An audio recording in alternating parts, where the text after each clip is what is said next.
Once upon a time, there was a land that was happy and prosperous. It had a great education system, safe streets, and jobs for everyone. There were a few poor people and a few rich people. Most were in the middle. The people of this land paid for their good life by investing in their future together. They called this paying taxes.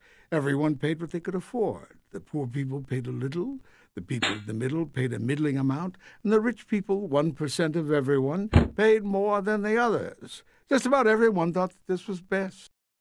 But over time, rich people decided they weren't rich enough, so they came up with ways to get richer. The first way was through tax cuts. They didn't mind if this meant fewer services for everyone. They said, why should I care about other non-rich people? I can hire teachers, safety, waste disposal people to work for me for less money than taxes cost. And then I can keep the rest of my taxes for me.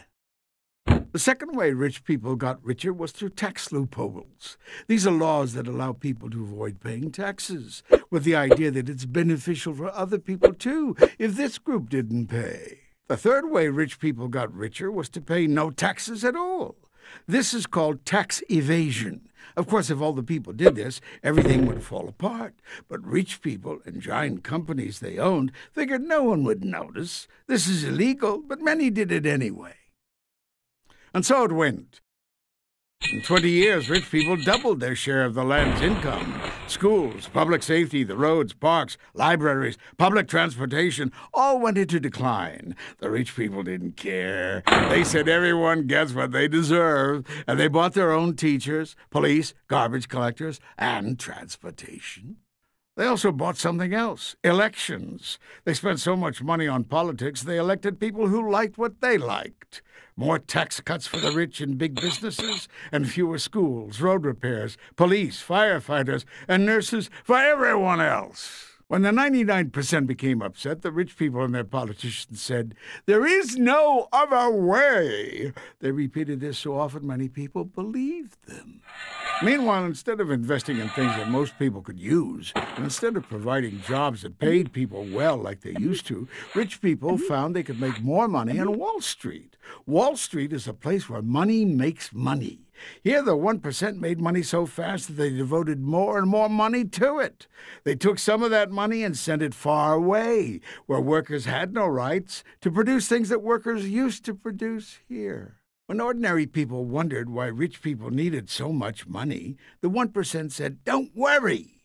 This is good for you, too, because it will trickle down from us to you. Someday you'll be rich, and then the rules we made for us will be your rules, too." Some people weren't so sure about this, so the rich people bought newspapers and TV and radio stations and internet companies and paid them to repeat over and over, "Someday you will be rich, too. There is no alternative." Soon you could hear people saying, "There is no other way. Someday we'll be rich." Meanwhile, the rich people's money piled higher and higher. But after a while, it was piled too high. One day, the money fell down with a big crash. It fell down right on the houses of millions of ordinary people. It broke their houses. Then more money towers fell down. They fell on ordinary people's jobs. This is terrible. Everyone was scared. How did this happen?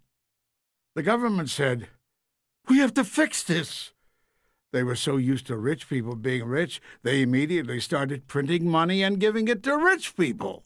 But they didn't give any to the ordinary people whose houses and jobs were broken by the crash. Those people said, "You give the rich people money to replace their money that got lost in the crash. Why aren't you giving us any to fix our houses and our jobs? They got broken in the crash too." The government had no answer. Now the people got mad. Since they weren't sure who to be madder at, the government or rich people, they got mad at both. Rich people got worried. They thought, if the people get mad enough at us, they might take some of our money.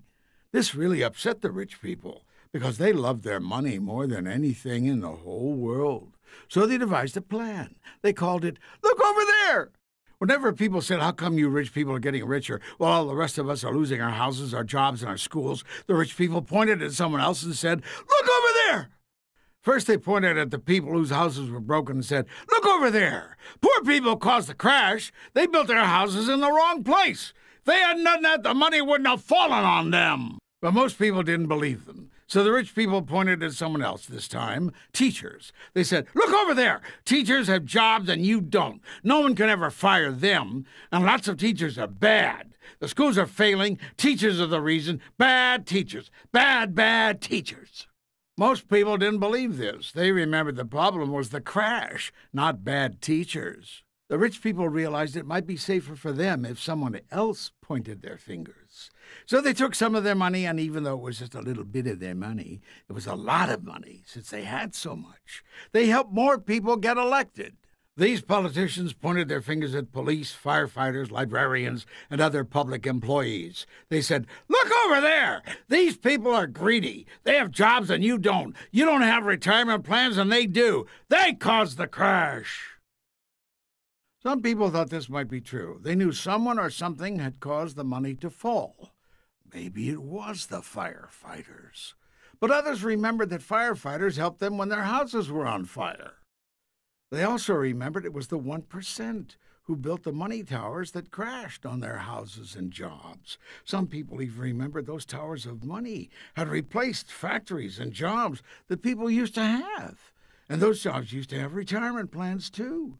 And the ordinary people remembered that the teachers and firefighters lived in their neighborhoods and shopped in the same stores and didn't seem to be the problem at all. The people looked around. They saw too many students in their classrooms. They saw their roads filling with holes. They saw when they needed help, it took longer to arrive. People began to say, maybe rich people have too much money now. And maybe our problems have something to do with the 1% not paying their fair share of taxes. And also, maybe rich people should pay the same rate of taxes they used to when our land was prosperous and more people were better off. The rich people heard these things and grew worried. They told their politicians to pass laws to prevent people from organizing, prevent people from voting, prevent people from having retirement plans. But now the people understood the problem. It was rich people who crashed the money onto their houses and jobs.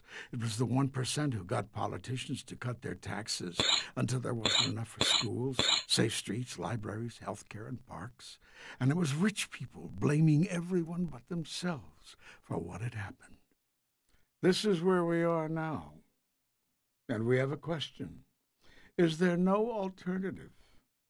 Or can the people of this land do something to live happily ever after?